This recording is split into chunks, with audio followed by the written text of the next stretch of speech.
Bienvenue pour Ici l'Europe au Parlement européen. C'est le retour du fameux plombier polonais. Cette figure censée incarner le dumping salarial et social avait été agitée comme un chiffon rouge en France, vous vous souvenez, il y a quelques années.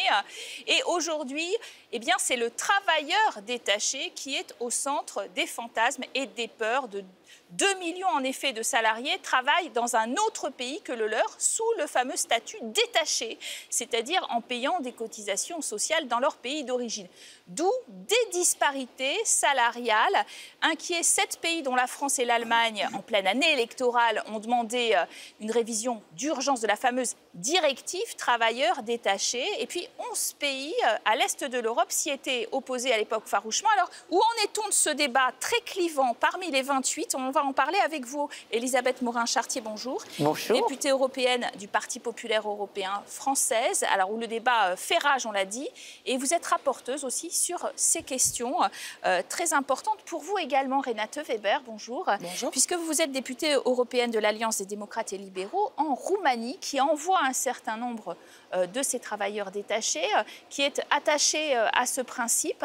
Et on verra d'ailleurs quels sont vos arguments. Et puis, Alfred Sand, vous êtes avec nous aussi, puisque vous êtes, vous, député européen des socialistes et démocrates de Malte. Et Malte assume, il faut le dire, pour les 6 mois en cours, la présidence tournante de l'Union européenne. Difficile dossier pour elle. Est-ce que vous pensez qu'il va progresser pendant ces 6 mois? J'en doute franchement, parce que ce qui se passe, c'est qu'il y a une certaine pression pour faire changer les choses qui vient de 2 pays, comme vous dites. Et ça, c'est un peu étrange pour d'autres pays. Dans le sens qu'une fois que l'Allemagne ou la France sont touchés, alors on bouge. Quand il y a d'autres pays qui sont touchés, on ne bouge pas. Alors il va y avoir des résistances, je crois. Surtout parce que le problème, comme vous dites, c'est le problème des cotisations sociales. Ce n'est pas un problème des salaires. Les salaires sont les mêmes pour un ouvrier polonais en France que pour un ouvrier français. Ce qui se passe, c'est que la firme, la corporation, l'usine qui emploie un ouvrier polonais, par exemple, paye moins en cotisation sociale. Parce qu'elle les paye dans le pays d'origine. C'est là l'avantage qu'ils ont. Justement, on trouve que ce n'est pas normal. Non, attendez, je crois qu'il faut reprendre le débat dans sa globalité. Il ne s'agit pas d'un problème de France et d'Allemagne. Il ne s'agit pas d'un problème de l'Est contre l'Ouest. Des travailleurs détachés, ça fait partie de la base même des libertés fondamentales au niveau européen.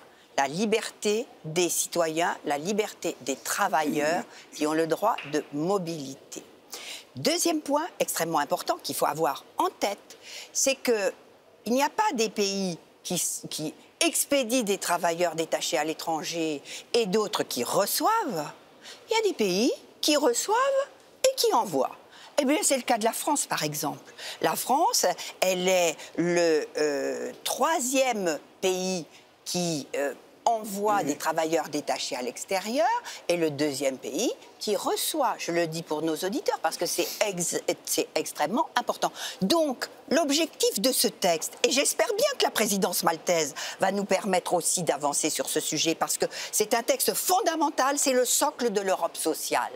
Eh bien, le problème est de faire un texte qui améliore la proposition de la Commission européenne et au Parlement européen, le rapport que j'ai bâti et qui rentre en discussion maintenant avec ma co-rapportrice Agnes Jungerius, socialiste néerlandaise, doit être un texte équilibré. Alors, équilibré certes, mais il y a quand même des inquiétudes et on les entend à l'est de l'Europe et c'est parfois perçu comme une réforme de cette directive un peu punitive. Bon, d'abord, quand on a de 28 pays membres, 11 qui ne sont pas d'accord, et on a eu la carte jaune. Le carton jaune, hein, oui, donné le carton jaune, oui. On attendait attendait de la part de la Commission européenne de retirer et de réviser sa proposition. Ça, ce n'était pas fait. Maintenant, on a dans le Parlement le même texte, et moi, je suis absolument raisonnable, je crois, et pragmatique. Je pense qu'on ne pourrait pas le rejeter, alors on doit travailler pour l'améliorer. Mais quand même, c'est un signal. 11 pays, oui, de l'Europe centrale et de l'Est, ont dit non à cette proposition. Et alors, on doit se demander pourquoi on a dit ça. Moi, je crains vraiment, en tout cas, un clivage entre l'Est et l'Ouest. Et pas seulement entre l'Est et l'Ouest, mais aussi entre le Sud, parce que la vérité, c'est qu'aussi Portugal, Espagne seront affectés par le texte de la directive. Pourquoi ça? Parce qu'il y a un mélange de choses dans la proposition de la Commission. On invoque toujours la préoccupation pour les travailleurs, mais derrière ces mots, en effet, il y a quelque chose qui se cache là-bas. Et ce qui se cache, c'est vraiment une sorte de restriction de l'accès des compagnies de l'Europe centrale et de l'Est dans le marché du travail de l'Ouest. Alors, vous avez bien posé les bases du débat, mais on va quand même expliciter pour nos téléspectateurs de quoi il s'agit exactement. La France est particulièrement sensible, on l'a dit, à la thématique de ce travailleur détaché. Elle a d'ailleurs multiplié les contrôles ces dernières années, 800 amendes infligées pour un montant de 4,5 millions d'euros. Pour comprendre ce qui la gêne vraiment dans ce statut de travailleur détaché, je vous propose de regarder tout de suite ce reportage. C'est dans le BTP que l'on en trouve le plus les travailleurs détachés. En cause, des abus, avec des employeurs qui font travailler des salariés venus d'autres pays européens, payés moins cher qu'en France. C'est la première question, la dignité des travailleurs dans l'espace européen, mais c'est aussi la concurrence déloyale qui est faite en direction des entreprises. Et puis au-delà de ça, c'est l'érosion de notre modèle social. Les travailleurs détachés sont tous issus de l'Union européenne et travaillent dans un État membre. Ils sont 286 000 en France. Les principaux secteurs, le bâtiment et travaux publics, l'industrie et l'agriculture.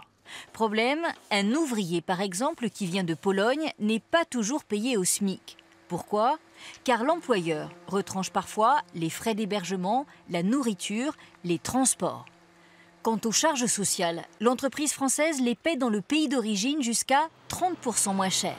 Des travailleurs sous-payés et qui dépassent souvent les 35 heures, une concurrence jugée malhonnête. Lorsque vous avez un chantier qui est traité 30 ou 40% moins cher, qui travaille le soir, qui travaille le samedi et dimanche, qu'on ne vienne pas me dire que le maître d'ouvrage, le client, ne peut pas se douter qu'il y a un système frauduleux en place. La France et plusieurs voisins réclament donc une révision de la directive européenne sur les travailleurs détachés, avec un impératif à travail égal, salaire égal, pour qu'ils aient les mêmes revenus que ceux des pays d'accueil. Mais 11 pays en majorité de l'Est s'y opposent. Le bras de fer pourrait se poursuivre pendant plusieurs mois.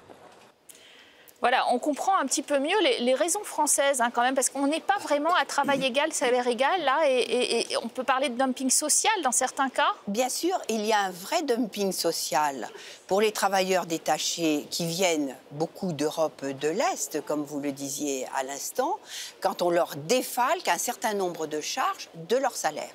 Et ça, c'est un point extrêmement important du rapport que nous faisons au niveau du Parlement européen.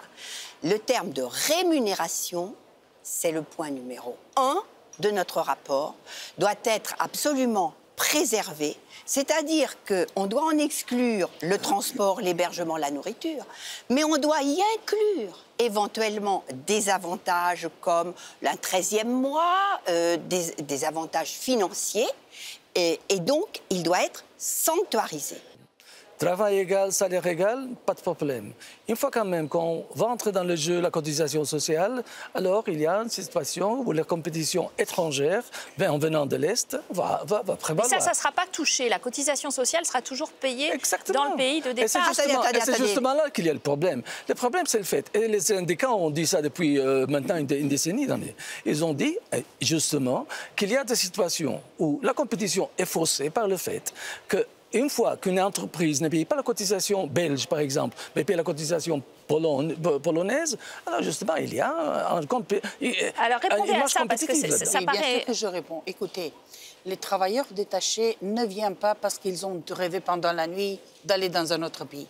Il s'agit des entreprises qui sont dans ces pays, qui viennent avec un projet. Parce qu'il vient offrir des services dans un marché libre, un marché unique européen, et il vient avec un projet. C'est dans ce projet qu'ils ont tout inclus.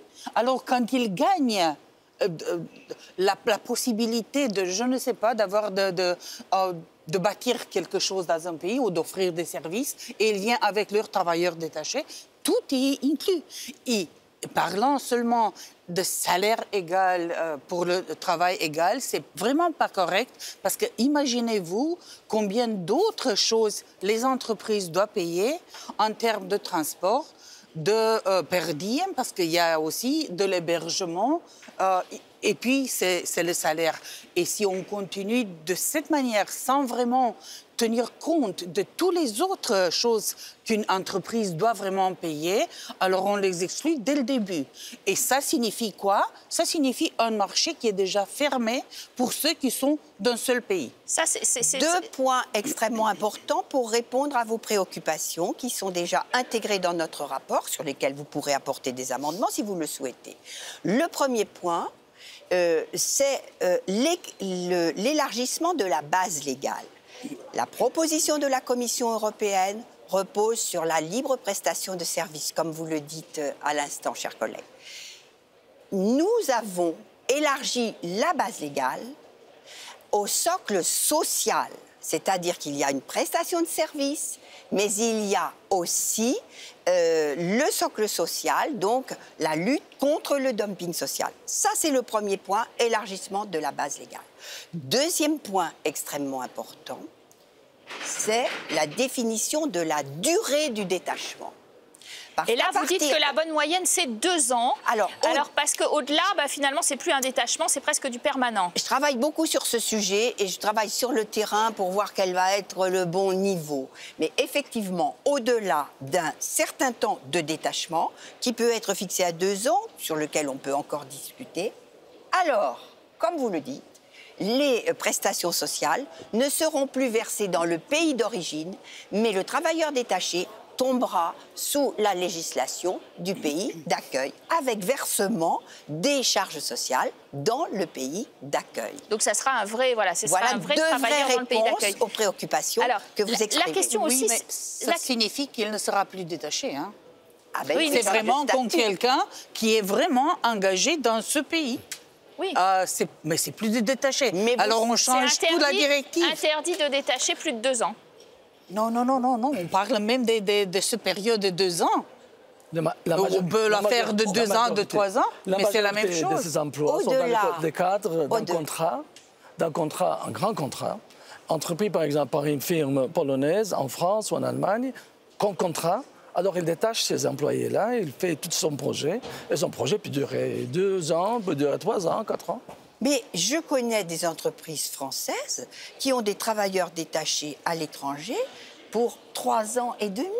Mais les entreprises, d'où qu'elles soient, devront respecter cette durée légale du détachement, au-delà de laquelle le travailleur détaché tombera dans la sous législation nationale sociale du pays d'accueil. C'est clair.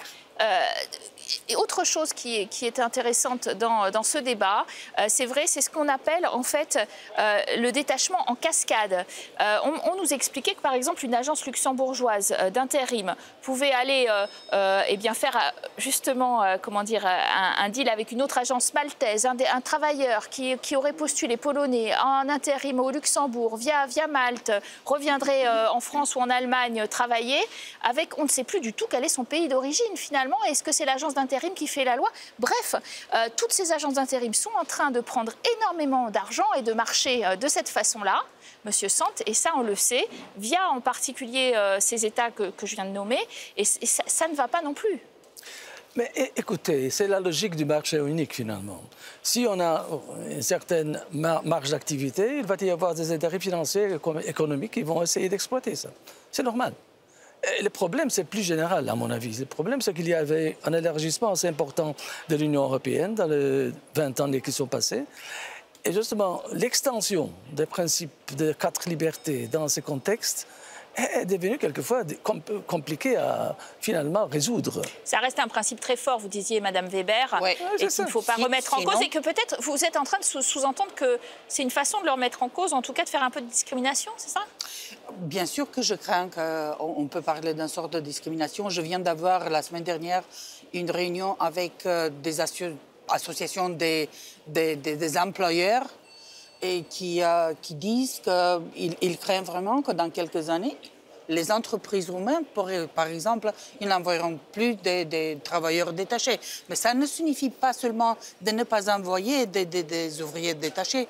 Ça signifie vraiment de ne pas avoir plus l'accès au marché du travail de l'Union européenne. Alors, ça signifie quoi? Même le know-how qui était non à la base de ce marché unique et tout ça peut disparaître. Est-ce que, dernière question, parce qu'on arrive à la fin de ce débat, on sait qu'il y a besoin d'une majorité au Conseil et au Parlement européen pour faire voter cette révision dans une année électorale importante. On l'a dit pour la France et l'Allemagne, avec ce débat dont on sent que c'est un débat de fond. Est-ce qu'on a une chance qu'elle passe en 2017 ? Au niveau du Parlement européen, oui, bien sûr. Nous sommes dans un timing de travail extrêmement serré et respecté, avec l'ensemble de mes collègues en commission emploi. Le rapport va être discuté, notre rapport, le 25 janvier. Délai d'amendement jusqu'au début février. Extrêmement court et je ne comprends pas pourquoi. Vraiment, une semaine, dans une question si importante, soyons raisonnables. Alors que tous les rapporteurs des autres groupes politiques ont été intégrés à toutes les séances de travail et toutes les discussions. Vous savez bien comment je travaille dans la concertation. Et nous pensons pouvoir voter en plénière ce rapport au Parlement européen en septembre. Et vous dites, au Conseil, ça passera peut-être aussi parce que certains États sont en train de flancher. Je crois que la négociation avec le Conseil, ça va prendre du temps. Voilà, merci à vous d'avoir très bien illustré ce débat. On ne va pas peut-être vous réconcilier tout de suite, mais à l'avenir, on va voir en effet si vos positions se rapprochent. Merci à vous de nous avoir suivis. Vous restez en notre compagnie pour la deuxième partie de ce programme où nous recevons, comme toujours, notre grand invité. C'est tout de suite, juste après la pause.